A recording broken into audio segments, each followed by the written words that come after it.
এখানে সাম্প্রদায়িকতা নষ্ট করার জন্য একটি কুচক্রী মহল চেষ্টা করছে। জনগণের নিরাপত্তা দিতে হবে। আর কত রক্ত ঝরলে প্রশাসন বলবে সন্ত্রাসীরা আপনারা সাবধান।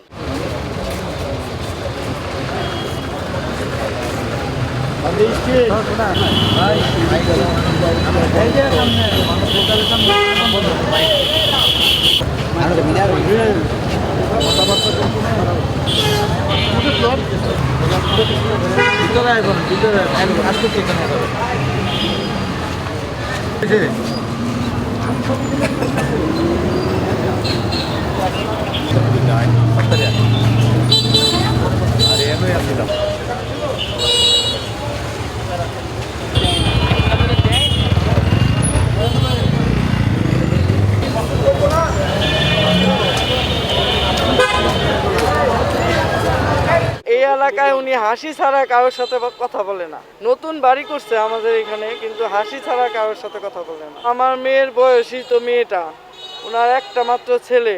এখন ওনার মানে কি হইব এটাই চিন্তা করে আমাদের খারাপ লাগে। ঠিক গেটের উপরেই একটা সিসি ক্যামেরা ছিল। সিসি ক্যামেরার ভিডিও ফুটেজ পুলিশ প্রশাসন তারা ডিবিআর নিয়ে যায় এবং তারা এটা পরীক্ষা নিরীক্ষা করতেছে আমি যতটুকু জানি। এবং গতকালকে আমি যতটুকু জানি এই মর্মে একজনকে গ্রেপ্তার করা হয়েছে। এমন একটা ভালো মানুষ কোনো কারণ ছাড়া দুর্বৃত্তের হাতে এই নৃশংস খুনের যে ঘটনা, এই ঘটনার জন্য আমরা দোষীদের দ্রুত বিচারের আওতায় এনে তার সর্বোচ্চ বিচারের দাবি জানাচ্ছি। আপনারা জানেন যে বাংলাদেশ একটি সাম্প্রদায়িক সম্প্রীতির দেশ। এখানে সাম্প্রদায়িকতা নষ্ট করার জন্য একটি কুচক্রী মহল চেষ্টা করছে এবং এই সরকারের আমলে আপনারা দেখেছেন যে মানুষের নিরাপত্তাহীনতায় ভুগছে। আমরা বলতে চাই, দৃঢ়কণ্ঠে বলতে চাই যে জনগণের নিরাপত্তা দিতে হবে। এক্সট্রিম মশার কয়েল প্ল্যান্ট ফাইবার দিয়ে তৈরি, তাই সহজে ভাঙে না, সুগন্ধিযুক্ত ও নিরবিচ্ছিন্নভাবে চলে। ডেঙ্গু, চিকুনগুনিয়া বাহি সহ যে কোনো মশার বিরুদ্ধে দেয় এক্সট্রিম সুরক্ষা। এবং সাম্প্রদায়িক সম্প্রীতি নষ্ট করা যাবে না। এই বাংলাদেশকে একটি সুন্দর দেশ হিসেবে গড়ে তুলতে হবে। আমরা এই হত্যাকাণ্ডের তীব্র নিন্দা জানিয়ে আবারও জোর দাবি করছি প্রশাসনের কাছে এবং সরকারের কাছে, দ্রুত এই হত্যাকারীদের আইনের আওতায় আনা হোক। আর কত মৃত্যু, আর কত রক্ত ঝরলে প্রশাসন বলবে সন্ত্রাসীরা আপনারা সাবধান।